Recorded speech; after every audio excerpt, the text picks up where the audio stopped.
सनमानी, tiger मानी, umbrella मानी, ban मानी, याक मानी, यबरा मानी।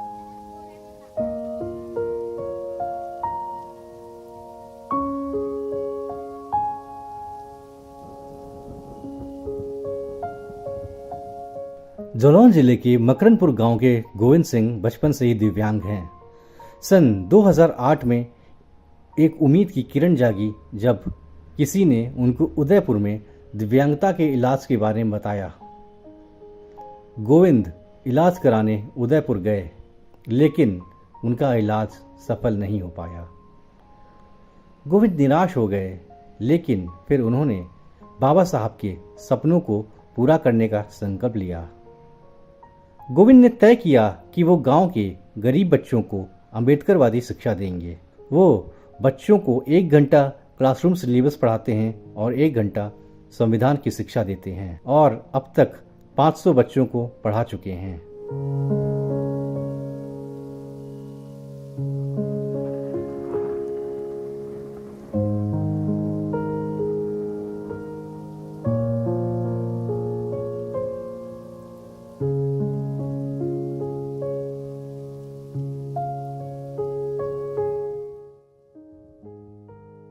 जब मैं पैदल अपने घुटनों के बल जाता था स्कूल, वहाँ पे बहुत कीचड़ रहता था। इसके लिए मेरी माँ मुझे गोदी में लेकर वहाँ स्कूल छोड़ती थी। धीरे धीरे मैंने बैसाखी का सहारा लेना पकड़ा और मैं धीरे धीरे उससे चलने लगा, तो मैं स्वयं धीरे धीरे स्कूल जाने लगा। मैं उरई रामनगर ईदगाह के पास जो हॉस्टल है उसमें भी रहा हूँ और मैंने DVC डिग्री कॉलेज से वहाँ से BA किया है।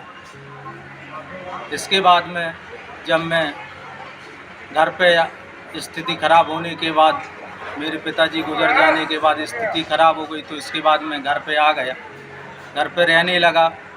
जब मैंने देखा बच्चों को तो घूमते फिरते रहे, तो मैंने सोचा इन बच्चों को भविष्य के लिए, इनको आगे बढ़ाने के लिए मैंने उनको पढ़ाना चालू कर दिया। स्कूल में सही ढंग से शिक्षा नहीं दी जाती है, बच्चे घूमते रहते हैं लेकिन टीचर कुछ कहते नहीं है। हमारे यहाँ आज से जब से मैं पढ़ा रहा हूँ कम से कम 500 बच्चे पढ़ चुके हैं और वो इस समय कोचिंग भी पढ़ा रहे हैं। जो हमने पढ़ाए हुए बच्चे इस समय कोचिंग भी कर रहे हैं।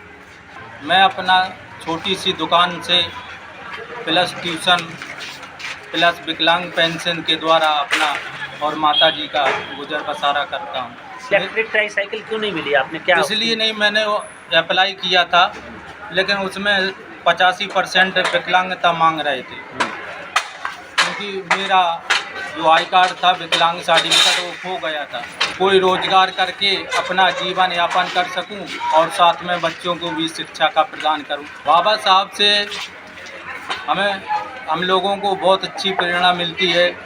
जैसे उन्होंने शिक्षा के विषय में और दलित वर्गों के विषय में, छुआछूत के विषय में बहुत सारी कठिनाइयों का सामना करना पड़ा है बाबा साहब को। हम बच्चों को यही संदेश देना चाहते कि हम जो बच्चों को पढ़ाते हैं वो बाबा साहब के आदेशों और उनकी प्रेरणा के अनुसार अपने भविष्य को आगे बढ़ाए। जय भीम, जय भारत। बुंदेलखंड दलित अधिकार मंच नाम का एक संगठन चलाने वाले कुलदीप कुमार बौद्ध ने बताया कि गोविंद बुंदेलखंड दलित अधिकार मंच से जुड़े हैं, जिसके अंतर्गत जय भीम एजुकेशन सेंटर का संचालन होता है। इस एजुकेशन सेंटर में कुछ शिक्षकों को प्रशिक्षण दिया जाता है, जिसके बाद वो बच्चों को 1 घंटा क्लासरूम सिलेबस और 1 घंटा संविधान से संबंधित शिक्षा देते हैं। उनके पढ़ाए हुए छात्र खुद दूसरों को पढ़ा रहे हैं और अम्बेडकरवादी शिक्षा को आगे बढ़ा रहे हैं।